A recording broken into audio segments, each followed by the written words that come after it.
welcome back, everyone, to me rambling on about VR games for far, far too long, and welcome to Until You Fall. Now, this is quite an aptly titled game, and I started this here at this menu because I wanted to show you just how good this opening menu track is. It's quite spectacular, and we'll have a chance to hear it again once we get to the game's second phase, but honestly, it's wonderful. And quite frankly, I'm normally a Philistine when it comes to music. I have no taste and care very little. But Until You Fall, its rhythm, its beat, it really catches me. Now, what is Until You Fall? When I talked about Compound in my Compound video, I mentioned that it was one of the first VR roguelikes to enter into that particular arena, and this is another.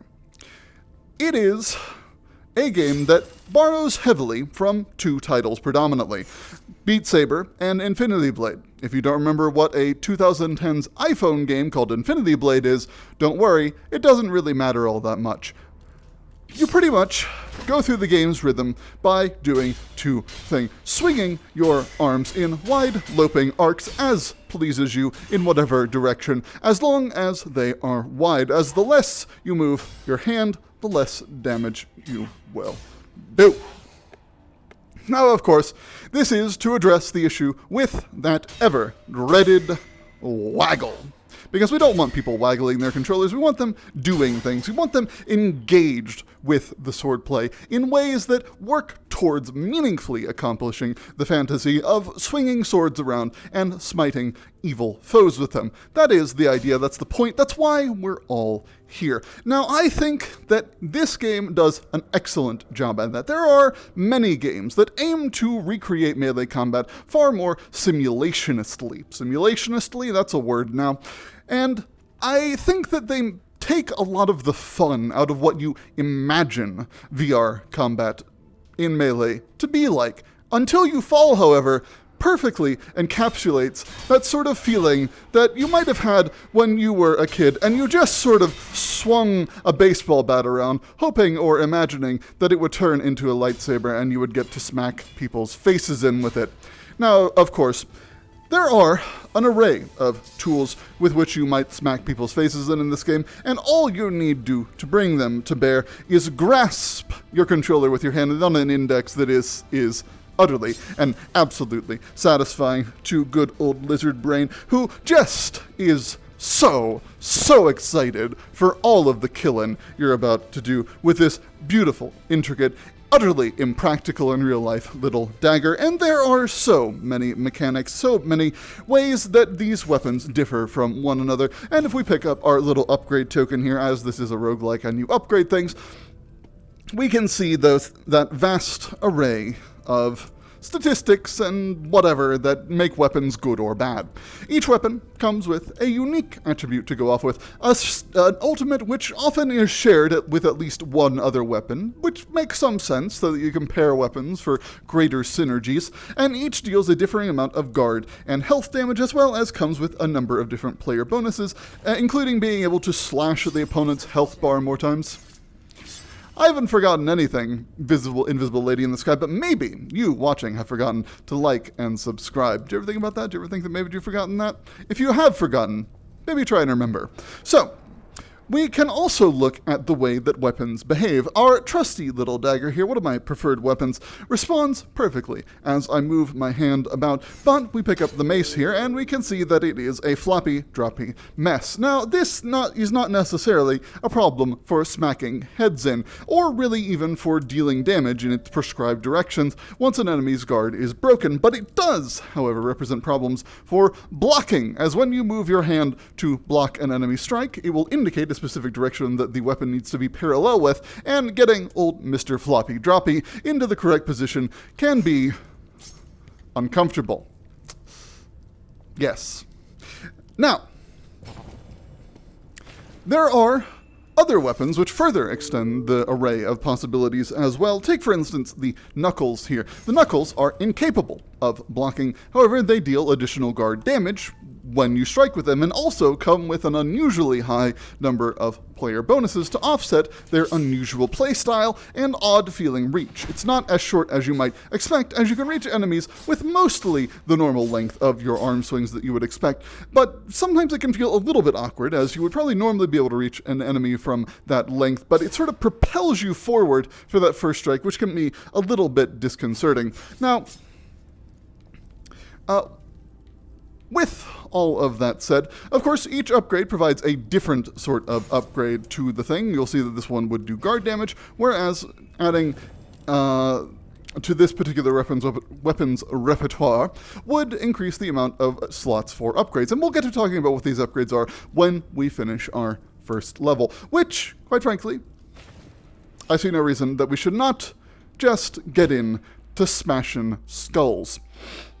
Now, there are a pretty decent array of enemies for which you might combat, but unfortunately these first areas are filled with only basic fools, which is reasonable for the most part. Most VR games in general, whether they be melee or otherwise, but especially games with melee combat, as those often have greater degrees of systemization than shooting games, need some level of allowing the player to grow accustomed to the systems. Now, this can get a little frustrating when you have to do this over and over and over again.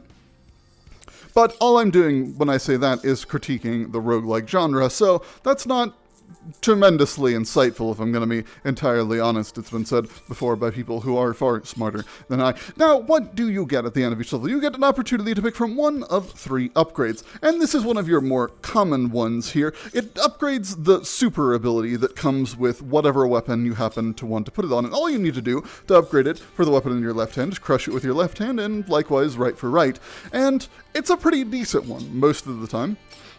Just making so your super is a little bit more impactful is pretty darn good.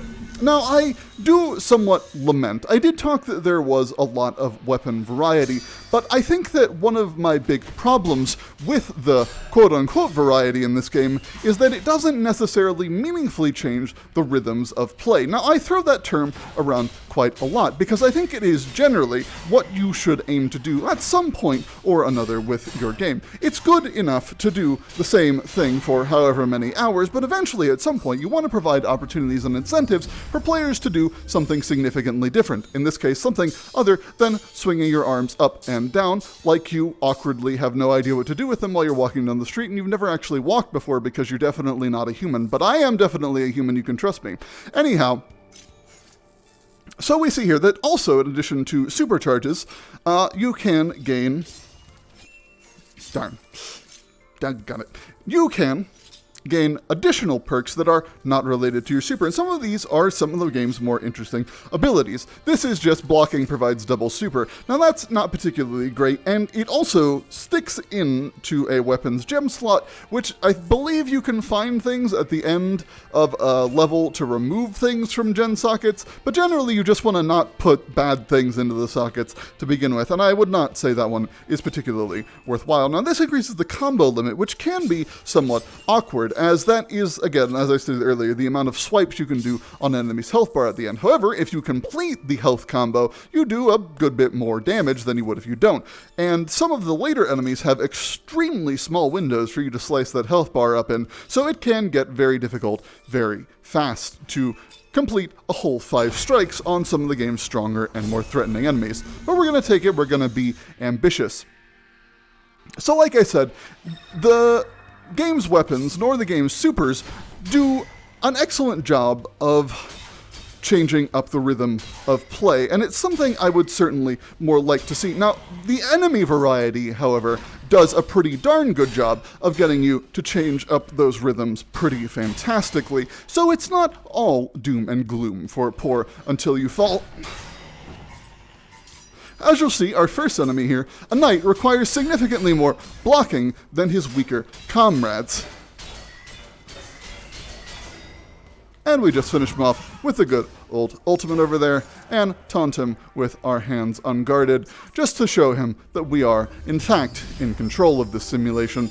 Now, one of the other mechanics that I quite like is these maximum health crystals, as they will only appear while you are at full health, because obviously, you will naturally want to, or more often appear when you're at full health. I actually believe they can come up when you're not at full health.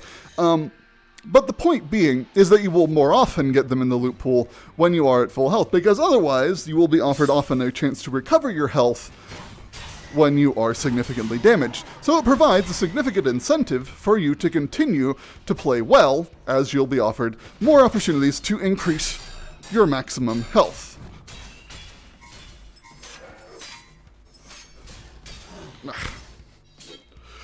And as you see, fighting multiple enemies can quickly escalate the combat to being notably more difficult, and I am playing like garbage this run.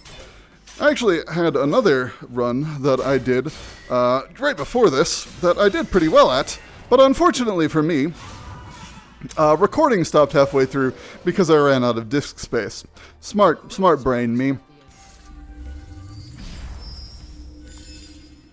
So I am a little bit more tired and a little bit less focused when it comes to swinging my arms about as a definite real human.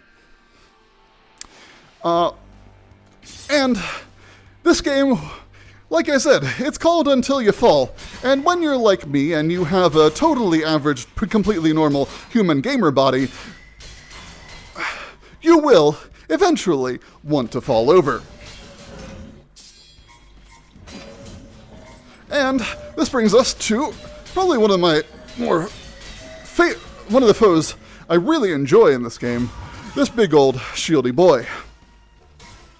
Now this big old shieldy boy, there we are, expands the rhythms of play pretty significantly. And goes to what I was talking about earlier, where we change up the rhythm of play, because as you'll have seen, those green arrows indicate the way that I need to move my body in order to dodge strikes. I'll also mention that at the end of this level, again, the index controllers make things feel so good. Just crushing that crystal with your hand feels so excellent, so satisfying. It really makes lizard brain go brr.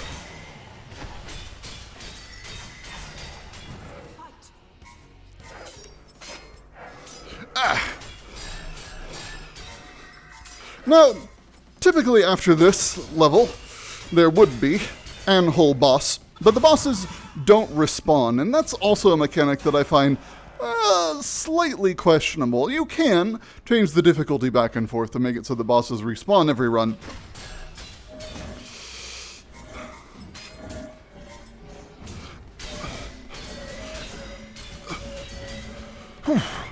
But honestly, I often feel not incentivized to, partially because the bosses are really hard, especially on hard.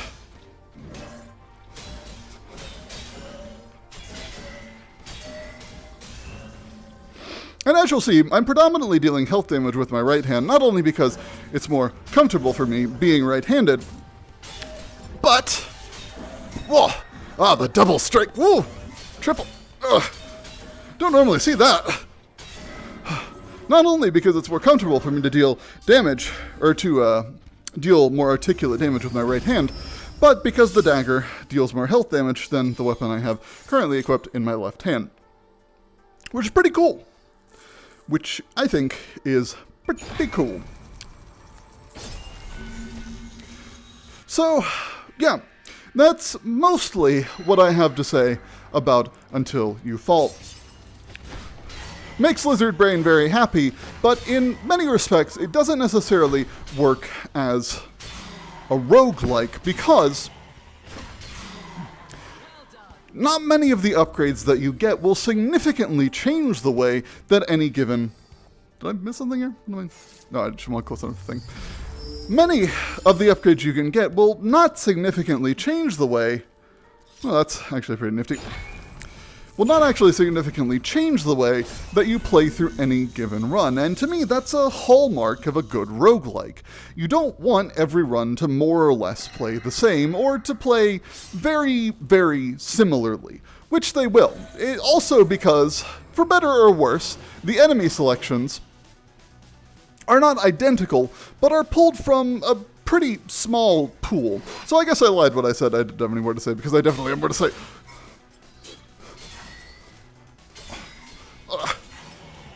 Doing that with my left hand is very, very awkward.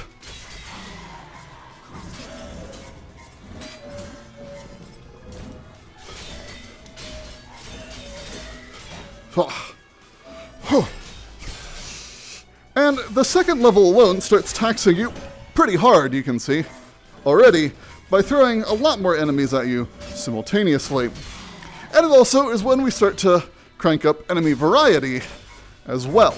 And that really is where the game is at its strongest. With its enemy design and enemy configurations, it's not really necessarily surprising that they might want to make them from a very small set of preset pools, because, quite frankly, they're very good. So it's a bit of a double-edged sword there. You do the same combat arenas quite frequently, but they are very good. Again, that being said, it just doesn't feel like a proper roguelike when you end up doing the same thing and fighting the same enemy configurations over and over again. It does, however, get quite difficult, and I've never actually beaten the game because it is very hard, and I am very out of shape. And about every time that I do start to get in shape, I find something else to distract me and then don't finish this. So, you know. That's just how my life goes a lot of the time. I often wonder when I go back to games why I never finish them, and then I think back and I realized, oh yeah, something came out that really caught my attention, and then I just forgot that whatever game it is I'm thinking of ever existed. That's just how my brain works.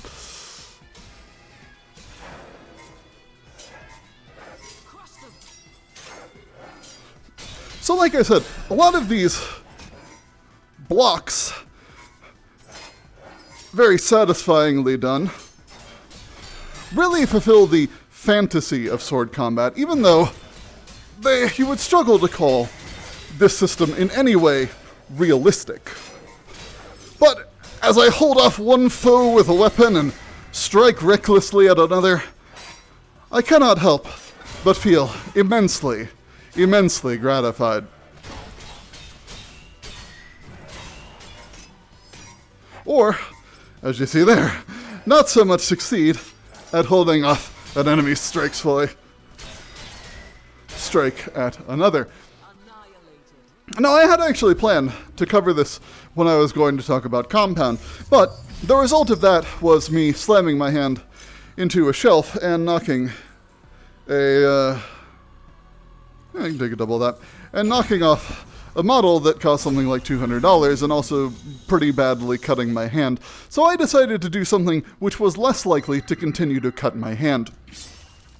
Because you do move a pretty good amount when you're playing this. And that's where, to me, the comparison where I talked about earlier of Beat Saber comes in. And you can see another enemy type being added to this particular arena. These little ladies here who will throw knives in your general direction.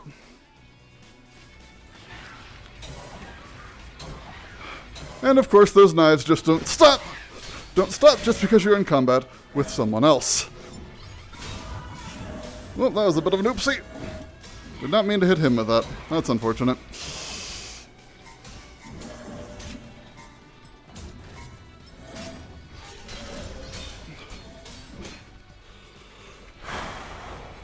So you really tend to want to deal with these before you get into the prolonged fights with other enemies, as you can quickly find yourself overwhelmed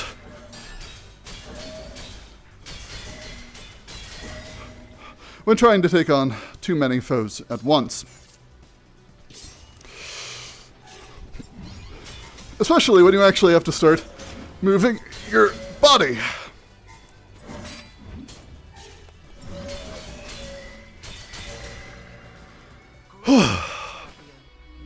And that's how you know that this is another game put out on VR, secretly propagated by lizard people who are trying to get people at least into a reasonable amount of fitness so that they taste better when they eventually consume them. You see, it's not the fat only that makes people taste good. It's the proper balance of fat and sort of a small amount of musculature. I'm not a lizard person, I promise. So yeah, again, here we see another set of upgrades, all of which don't really do all that much of anything. Kind of going to further illuminate the point that I'm making predominantly about this game, where it is a darn good melee combat game, but not all that successful of a roguelike. It would be better if... I think this would probably have been a better game if it had had a more linear focus and abandoned the roguelike aspects entirely, or leaned significantly more into roguelike mechanics. However, it doesn't really do either to the extent that I would really like to see.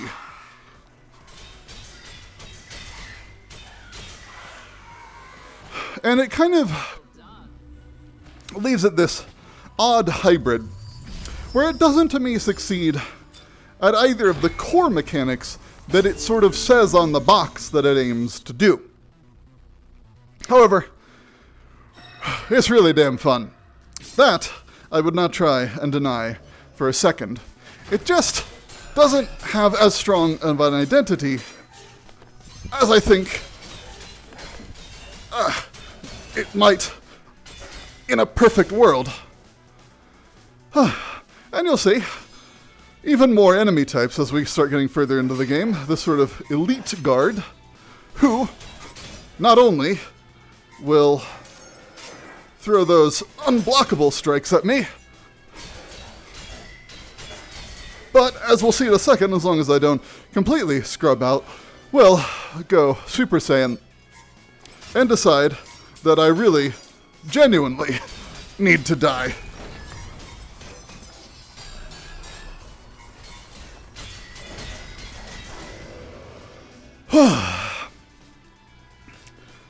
It's hard. It's a hard game, especially when, like I said, I have not played this in a while, and I am in really terrible shape.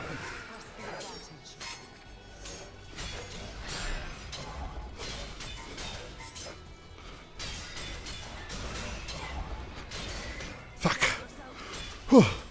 See if we can soul burn him to death. Come on, fall over. There you go. Now all we need to do, walk over here, finish off this lady. Darn it. Sneaky.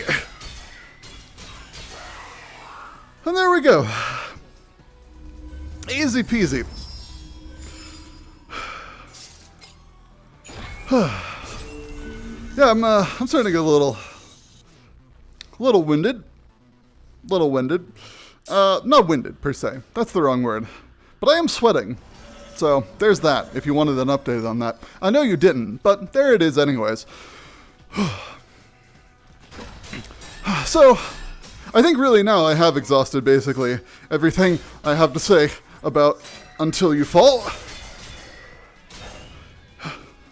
That's not available yet. Come on, give me my super, buddy. You feel like giving me a super? But I'll finish this run. See how far I can make it. See how long it is. Until, in fact, I do fall.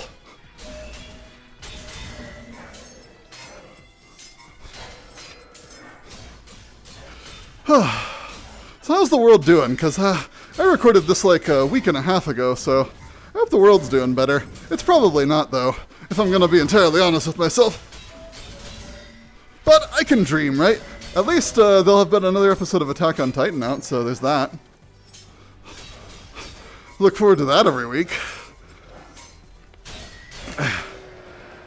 Oh, I guess he died. Look at that. He's dead. Alright, and we only have and Super Strong Boy left to go. Come on. So, I've been thinking about getting more into doing streaming, but the problem I have with streaming is that all the games I might personally like to stream are not very popular at all. You see, the problem is that you can't stream a game that isn't popular if you don't have an audience, and I'm also kind of a person that doesn't like just doing things because they're there to do, like, sure, could I stream Elden Ring? Yeah, probably. I am playing Elden Ring after all. But do I think that I have anything meaningful to add by streaming Elden Ring? I don't really think so, if I'm going to be entirely honest. But then again, I don't really watch streaming very much at all. I used to. I used to watch a pretty good amount of Trump SC when he actually played Hearthstone. And it was a good time. I did enjoy it back in the day, but that's partially because I like getting into games at a higher level, and I like doing that with card games, so it's fun to see people trying to push the boundaries of a game I'm interested in pushing the boundaries on. But just watching people play a game because I don't really personally see the appeal much. Useless abilities, once again. And I appreciate that pretty much if you're watching this at this point, all you're really doing is watching me stream a game. The meaningful critique ended a fair bit ago. But here we still are. Or at least I am if I've decided to keep this in, but chances are that I have. What is happening right now? Because, to save time, especially with these, I've just been doing them in one take. Makes it easier, and helps me to improve as a presenter, I think. So, it's like, you know, that's a good twofer to try and improve my off-the-cuff speaking skills. And saving time by only having to use the YouTube editor, not editing the footage before it goes up. It probably means that some people don't like it because they would like to see more heavily edited footage, but I don't know. I think there's a certain appeal to this, because if I'm honest, what finally got me to do a channel, because I've often thought about doing a channel for a long time, but just assumed that it wouldn't be successful, so I never really tried, even though I might have liked to. But, you know, I also had other things going in my life at the time. But, you know, watching Noah Caldwell-Gervais in particular finally motivated me to just do the thing, because it's like, yeah, I really genuinely enjoy Gervais and his style of presenting content. He does it in a very thoughtful and interesting way that I thoroughly enjoy.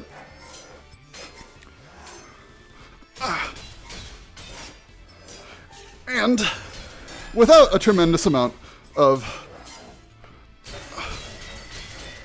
production skills. I mean, you watch his earlier videos, and the audio is just fucking terrible. And even still, his audio can be questionable. It's probably the biggest problem most people watching him would have with him. But the actual, you know, what he talks about, I would say, is impeccable. Although I think his recording's gotten better over time. It's unfair to say that it's still not that great, but when I saw someone being successful, largely doing what it was I wanted to do, you know, I just said, fuck it. I'm just gonna do it. And I realized that I'm not doing what he's doing, but that's probably good. I'm doing my thing, my style, and how I feel like presenting this. And I think ultimately, that's more what people want at the end of the day. Hypothetically, if you can sell them on you being a remotely interesting person, is you doing what you think is interesting, not just you doing what someone else thought was interesting and is already presenting to people. And I don't really see all that many content creators that I think are particularly good within the VR space. Oh, come on. Can you not give me a minute where just one of you wants to go one-on-one? Feeling very popular right now. But, I don't know, if you made it this far, which I'm surprised I've made it this far. Give me a... Tell me what you think about, me doing streaming, like, I don't know. Maybe I should just pony up and do it. Oh, fuck, I'm gonna die. Oh yeah, I'm dead. Oh. Yeah. Whew. I was starting to get pretty tired there. But yeah, if you think that me doing streaming would be interesting, I mean, I've talked about it like 3 times now. In 3 different videos. Whew, man. Yeah, that got me working up a sweat. Oh yeah, that got me working up a sweat. Okay, yeah. So anyways, focus. Yeah, tell me what you think about that. Other than that, I'm done. I'm done here with both the talking and the moving of the body. I suck at this game, but it's a good game. Is a good game. Born out.